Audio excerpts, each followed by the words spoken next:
G'day guys and girls, and welcome back to my Crew Fusion channel. Today the first thing I'd like to do is put a quick shout out to one of my good mates, Cadero. Recently him and his crew were airborne and their aircraft decided it wasn't going to play the game on that day. The avionics system basically said no.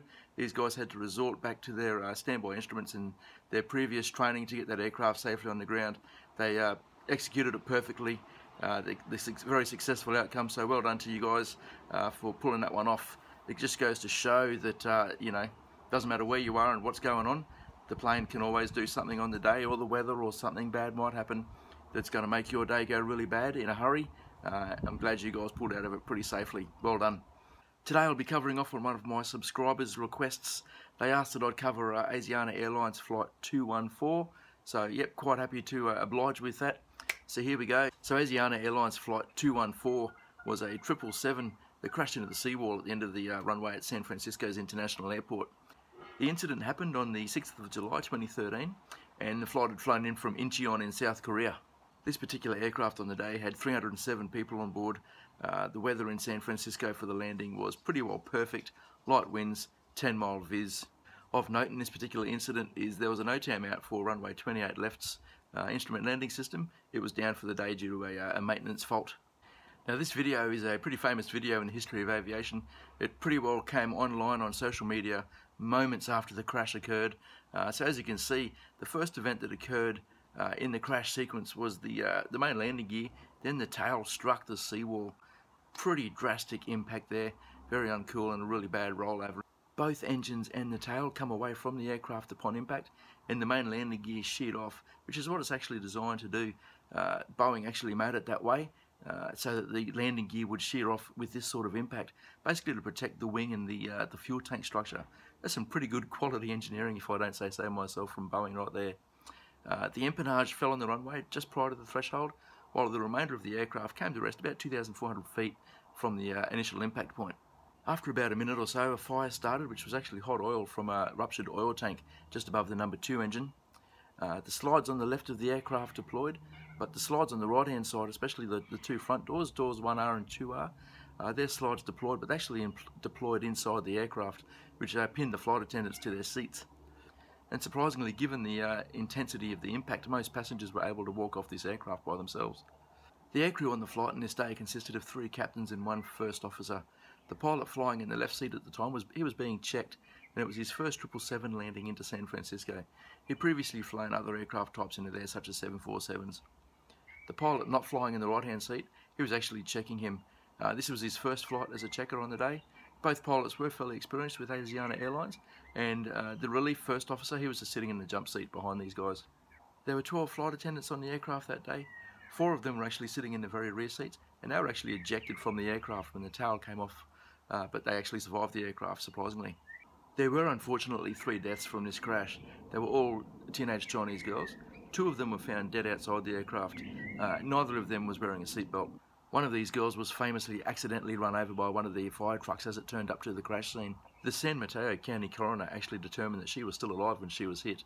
However, later on during the investigation, the San Francisco Attorney's Office, they later announced that she was dead prior to being hit. As it turns out, apparently lawyers know more about how to investigate the deceased than coroners do, so hey, who knew?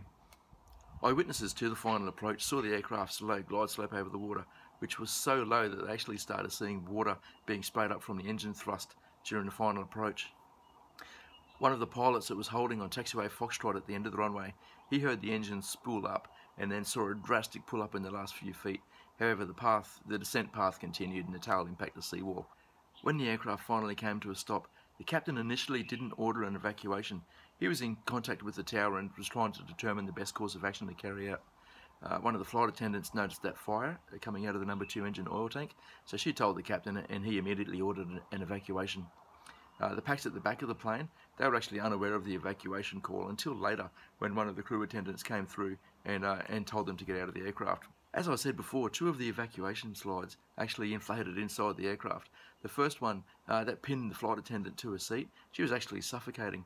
One of the pilots actually came out of the flight deck, saw that, grabbed the crash axe and attacked it with the crash axe, which deflated it, and he was able to get her out. The second slide did the same thing, pinned the flight attendant to a seat. The co-pilot came along with actually a dinner knife. Once again, attacked the inflatable slide, deflating it and getting her out of there. The cabin manager rather heroically went through the entire aircraft front to back while it was actually catching on fire to make sure all the passengers were out, which was quite good because there was still that section at the rear of the aircraft that hadn't heard the evac call. The official NTSB report found the mismanagement of approach and inadequate monitoring of airspeed led to the crash of Asiana Flight 214.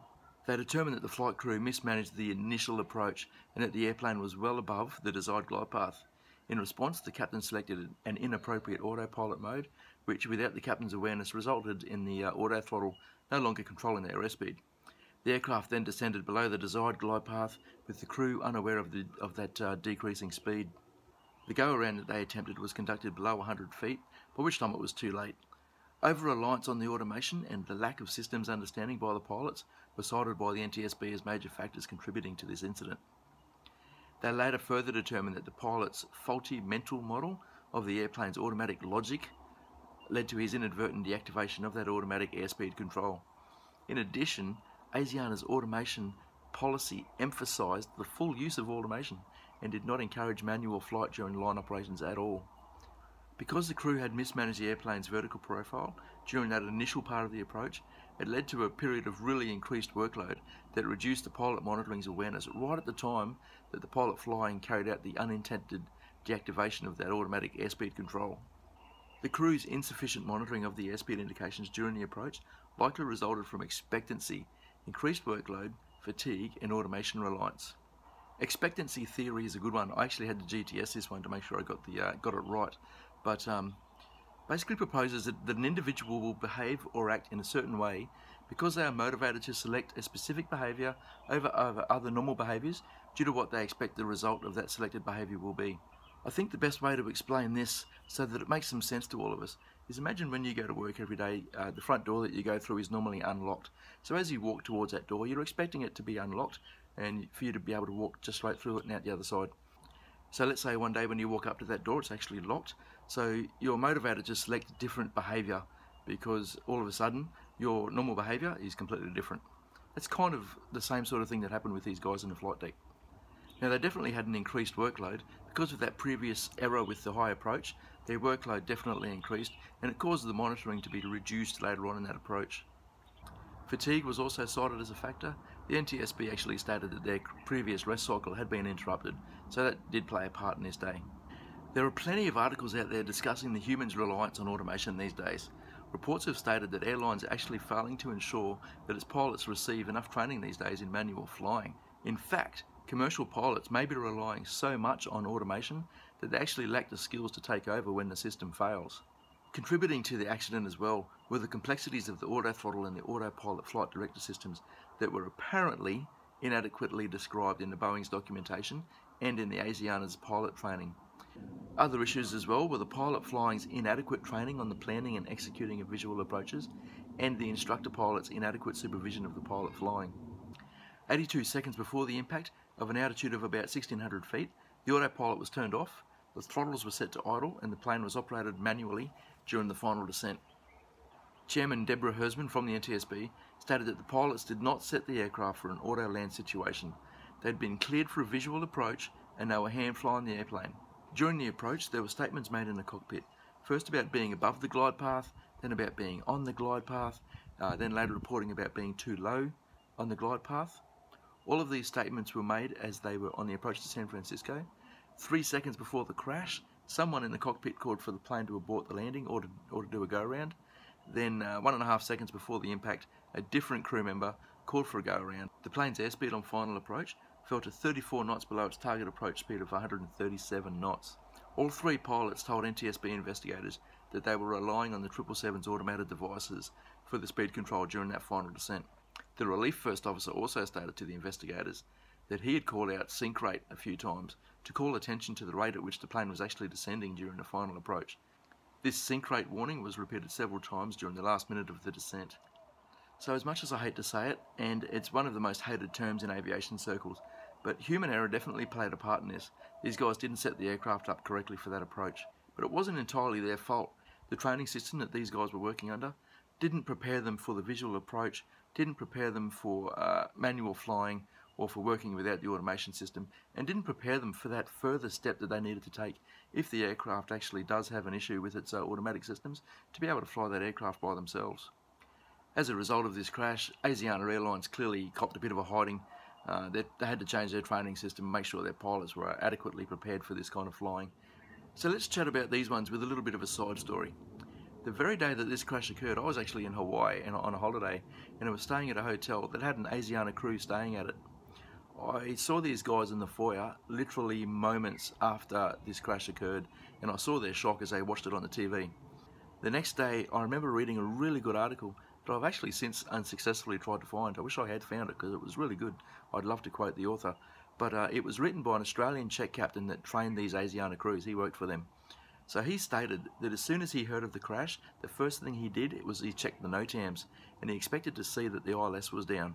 So he was clearly not surprised at all when he saw that it was, because he had raised an issue with the airline many times that the pilots were actually not sufficiently trained for visual procedures. They just did not practice them at all. They relied completely on the automation systems that their aircraft were fitted with, and they were very proud of their modern fleet. The article also mentioned how disciplined the crews were these days. Following a number of accidents in the 80s and 90s with Korean airlines that showed the hierarchy of control amongst Korean culture, an issue where in one case a co-pilot actually couldn't correct the captain as he continued to fly his aircraft too low on an approach, which ended up resulting in a disastrous controlled flight into terrain into Nimitz Hill in Guam.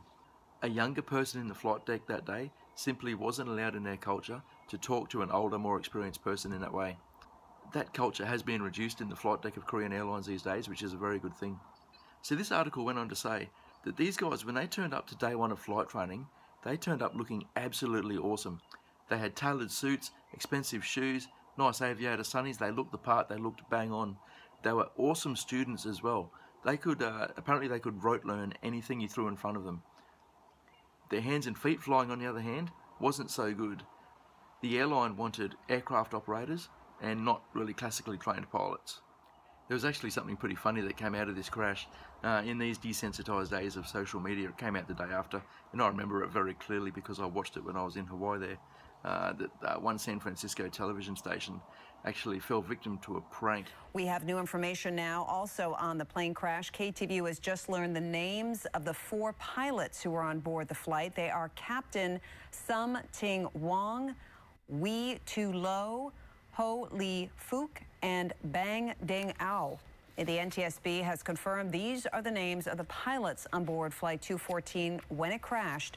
We are working to determine exactly what roles each of them played during the landing on Saturday. Yeah, that was pretty funny. So I think this crash is a very interesting one for crew resource management and human factors. Everyone that remembers seeing it just looked at it and went, whoa, how did that actually happen? Like, perfectly clear blue day. How did that guy crash that plane in such a manner and completely destroy it? Potentially he was going to kill everyone on board. Very lucky that most people survived except for those 3 teenage girls that were mentioned earlier. But it's a very good lesson that regardless of the weather, no matter how perfect things look, something can always go wrong, and always at the least opportune time. That's aviation, that's what happens all the time, and that's where most crashes have come from. So it's just a really good reminder, no matter how experienced you are, no matter how many hours you've got, no matter what the weather's doing, no matter what your aircraft's doing, something may always come up out of the blue and surprise you, and that's where your training comes in, that's where your knowledge comes in, and that's where your experience comes in to hopefully save the day for you guys. Thanks once again for watching. Please don't forget to subscribe, like, comment as you deem appropriate. Have a great day, safe flying, and have a safe day out in the flight line.